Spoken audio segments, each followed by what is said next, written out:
Hello friends, நான் வந்துட்டேன். ஐயா இளையராஜா. இவர் நேம் கேட்டாலே மிகப்பெரிய ஒரு ரசிகர் பட்டாளமே இருக்கும். அதுலேயும் சில பேர் பிடிக்காதவங்களும் இருப்பாங்க. பிடிக்காதுன்னு சொன்னது அவர்களோட பாடல்கள் இல்லை, அவர் மேடையில் பேசுகிற சில பேச்சுக்களும் அண்டு செயல்பாடுகளுமே சில பேருக்கு அதிருப்தியை ஏற்படுத்தியிருக்கும். பட் இவரோட பாட்டு பிடிக்காதவங்களே இன்னும் வரைக்கும் இருக்க மாட்டாங்க. ஸோ இவரோட பாடல்கள் தான் இந்த ஜென்ரேஷன் வரைக்கும் நம்ம கொண்டாடிக்கிட்டு இருக்கோம்.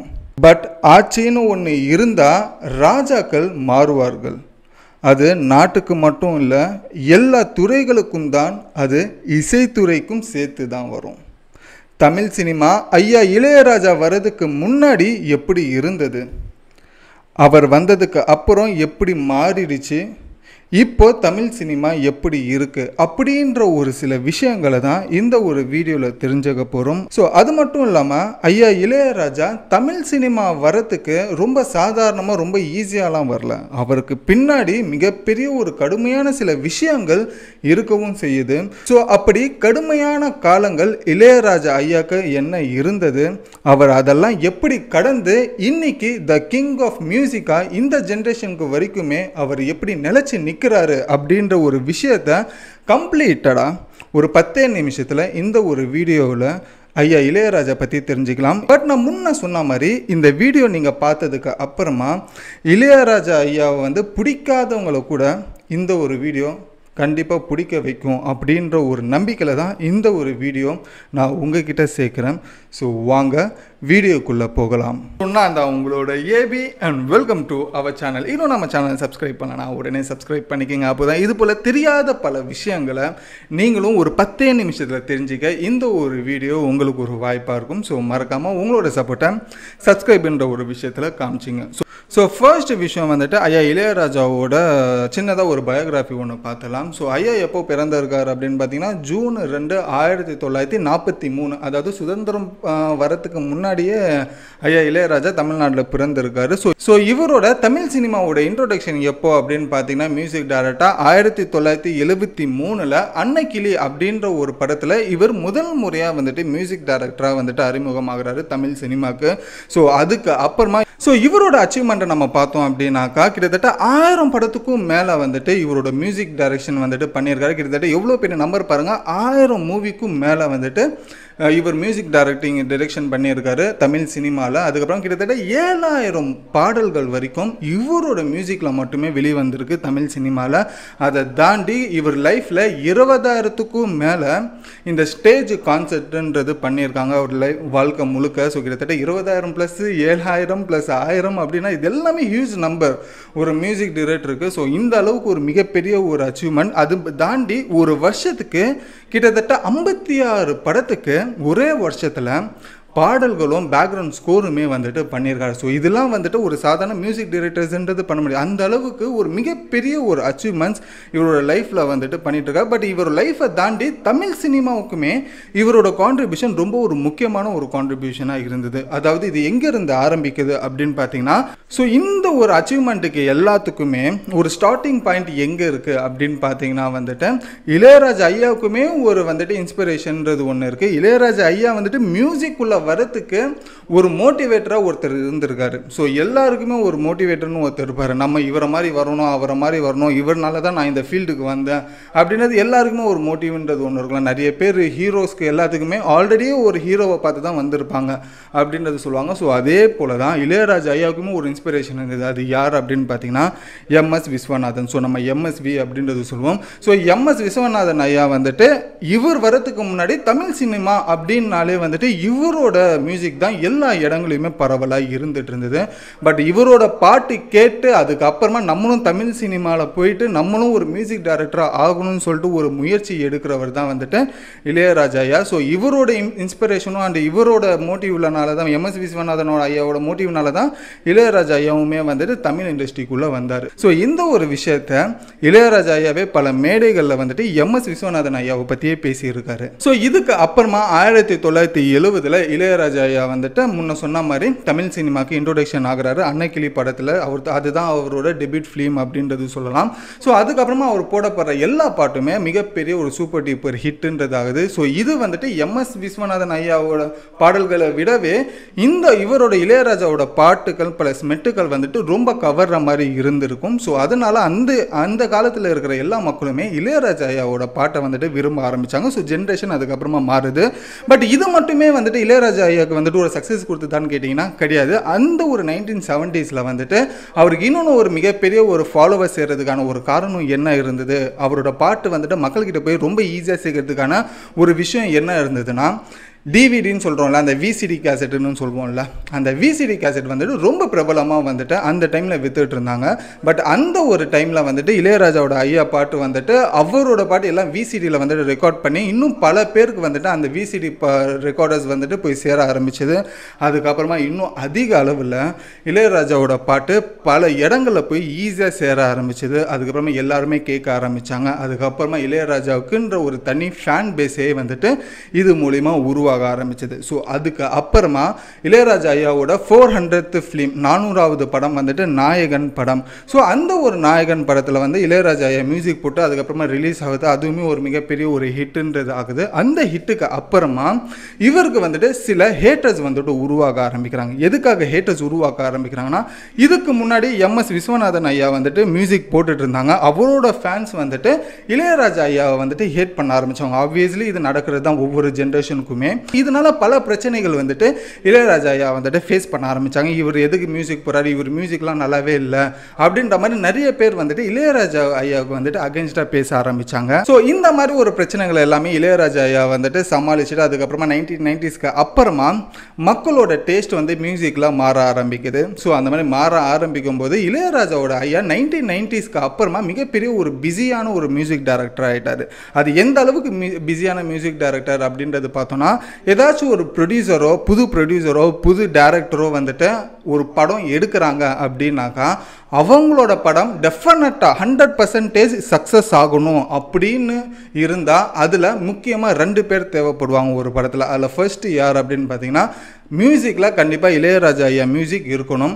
படத்தில் கவுண்டர்மணி அண்ட் செந்தில் காமெடி கண்டிப்பாக இருக்கணும். இப்படி இருந்தால் மக்கள் வந்துட்டு விரும்புவாங்க. அதே போல் படமும் மிகப்பெரிய ஒரு ஹிட் ஆகும். அதுக்கப்புறமா ப்ரொடியூசருக்கு போட்ட பணமும் வந்துடும், டைரக்டருக்குமே வந்துட்டு ஒரு நல்ல பேருன்றது ஆகிடும். ஏன்னா படம் ஹிட் ஆகிடுச்சுன்னா அப்படின்னு சொல்லி ஒரு மிகப்பெரிய ஒரு நம்பிக்கை இருந்தது. ஆக்சுவலி அது அப்படி தான் இருந்தது அந்த டைமில் 1990ஸ்ல.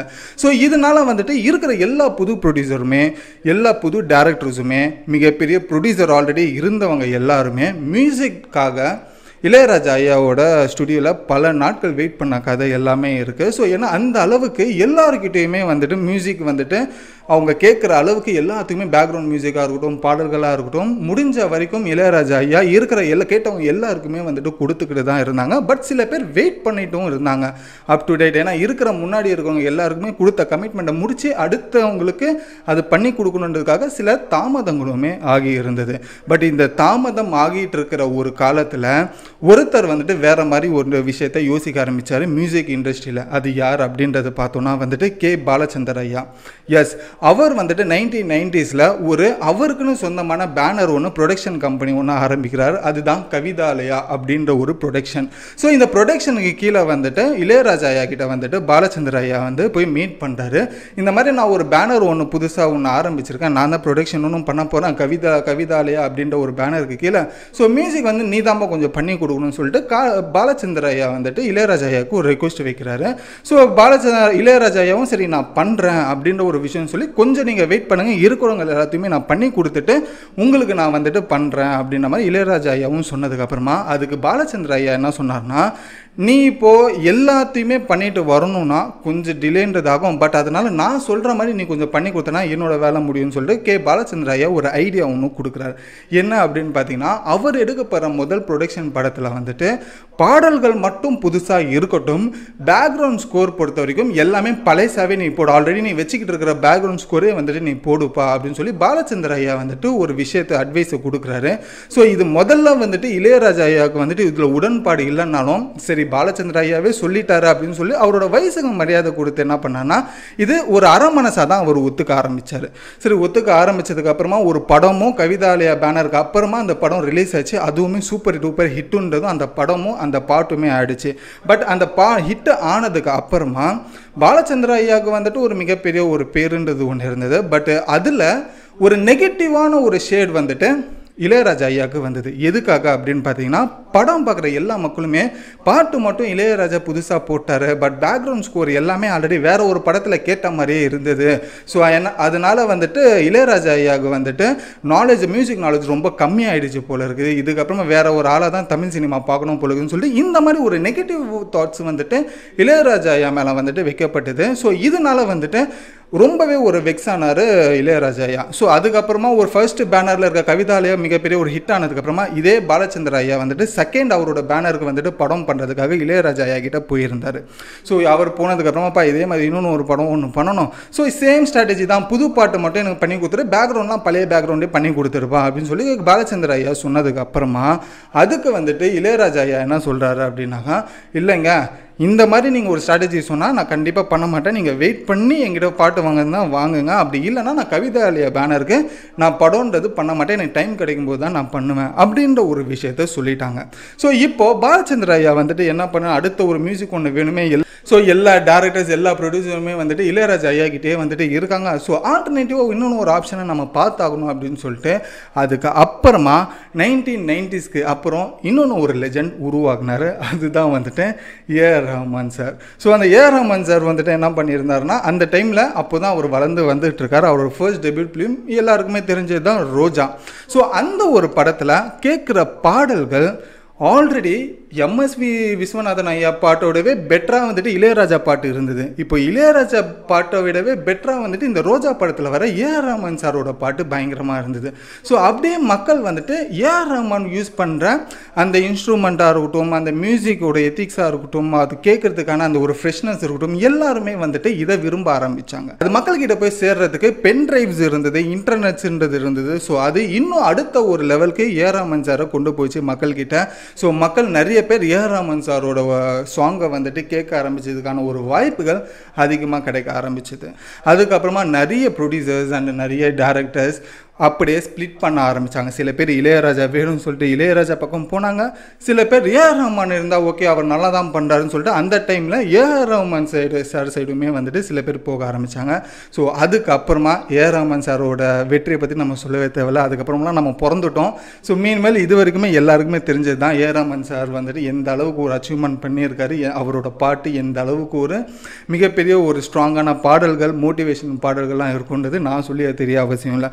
ஸோ அதுக்கப்புறமா மக்கள் எல்லாருமே வந்துட்டு நிறைய காம்படிட்டர்ஸ் வந்ததுக்கப்புறமா மியூசிக் இண்டஸ்ட்ரியில் ஒவ்வொருத்தவங்களுக்கு என்னென்ன புதுசாக பிடிச்சிருக்கோ அதுக்கு ஏற்ற மாதிரி மியூசிக் டைரக்டர்ஸை வந்துட்டு ஃபாலோ பண்ண ஆரம்பித்தாங்க. ஸோ மீன்வெல் இப்படி தான் கொஞ்சம் கொஞ்சமாக தமிழ் சினிமா எம்எஸ் விஸ்வநாதன் ஐயா கிட்ட இருந்து மீன்வெல் இப்போ இருக்கிற யங் ஜென்ரேஷனான மியூசிக் டைரக்டர்ஸ் வரைக்கும் இப்படி தான் கொஞ்சம் கொஞ்சமாக மாறி இருக்கு அப்படின்ற ஒரு விஷயம் தெரிஞ்சுக்கோங்க. மீன்வெல் இப்போ அடுத்த ஒரு அனௌன்ஸ்மெண்ட் இளையராஜா ஐயா பற்றி வந்திருக்கு. என்ன அப்படின்னாக்கா இளையராஜா ஐயாவோட பயோகிராஃபி இப்போ தனுஷ் அண்ணா வந்துட்டு நடிக்கிறாங்க அப்படின்ற ஒரு விஷயம் வந்துட்டு வெளிவந்தது. ஸோ அதற்கான ஒரு விஷயம் பூஜை கீஜை எல்லாமே நடந்தது. பட் இதில் நிறைய பேருக்கு இருக்கிற ஒரு கேள்வி என்ன அப்படின்னாக்கா இளையராஜாவோட பயோகிராஃபி அப்படியே என்ன நடக்குதோ முக்கியமான தருணங்கள் அது எல்லாத்தையுமே வந்துட்டு படத்தில் காமிப்பாங்களா ரியலாகவே, அப்படி இல்லைன்னா பல ஃபில்டர்ஸ் பண்ணி அந்த படம் மக்கள்கிட்ட வந்து சேருமா அவரோட பயோகிராஃபியில் இருந்து அப்படின்றது வந்துட்டு மிகப்பெரிய ஒரு கொஸ்டின், $1 மில்லியன் கொஸ்டினாக இருக்குது. பட் இதே கேள்வி நான் உங்ககிட்ட கேட்குறேன், இளையராஜா ஐயா படத்தை வந்துட்டு அப்படியே ரியலாக கொண்டு வரணுன்றது நினைக்கிறீங்களா, இல்லை ஃபில்டர் பண்ணி கொண்டு வர்றது பெட்ரு தான் அப்படின்றது உங்களோட கருத்து என்னன்றதையும் சொல்லுங்கள். ரியலாக ஃபில்டரா அப்படின்றதையும் உங்கள் கமெண்ட்டில் சொல்லுங்கள். அதை தாண்டி ரெண்டாவது கேள்வி என்னென்னா உங்களுக்கு பிடிச்ச மியூசிக் டைரக்டர் யார், உங்களோட பிளேலிஸ்ட்டில் ரொம்ப ஃபேவரட்டான ஒரு மியூசிக் டைரக்டர் யாருன்றதையும் கமெண்ட்டில் சொல்லுங்கள். அதுக்கு என்ன காரணன்றதையும் கமெண்ட்டில் சொல்லுங்கள். ஸோ படித்து தெரிஞ்சுப்பாங்க. இதுதான் இளையராஜா ஐயா வந்துட்டு கடந்து வந்த சில கடினமான பாதைகள் அவரோட வாழ்க்கையில். இன்னும் நிறைய விஷயங்கள் இருக்குது, பட் எல்லாத்தையுமே கவர் பண்ண முடியாது. பட் இது evolution, music of evolution Tamil சினிமாவில் எப்படி இருந்தது தான் உங்களுக்கு புரிகிற மாதிரி நான் கொண்டு வந்திருக்கேன் ரொம்ப ஷார்ட் அண்ட் ஸ்வீட்டாக. ஸோ இந்த ஒரு விஷயம் உங்களுக்கு பிடிச்சிருந்தா லைக் பண்ணிக்கோங்க, மற்றவங்களுக்கு இந்த விஷயத்தை ஷேர் பண்ணுங்கள். ஏன்னா இளையராஜா ஐயாவை பற்றி நிறைய பேர் ஒரு தப்பான ஒரு அபிப்பிராயம் வச்சுருப்பாங்க. இந்த மாதிரி சில விஷயங்கள் நீங்கள் அனுப்பும்போது மேபி அவங்களும் இருக்கிற விஷயத்தை என்னன்றதை புரிஞ்சுப்பாங்க. ஸோ அவங்களுக்கு மறக்காமல் ஷேருன்ற ஒரு விஷயம் பண்ணிக்கோங்க. இன்னும் நம்ம சேனல் சப்ஸ்கிரைப் பண்ணலாம், உடனே சப்ஸ்கிரைப் பண்ணிக்கோங்க. ஸோ இதோட இந்த வீடியோ முடிச்சுட்டு நானும் கடையை மூடிட்டு கிளம்புறேன். And then bye bye AV.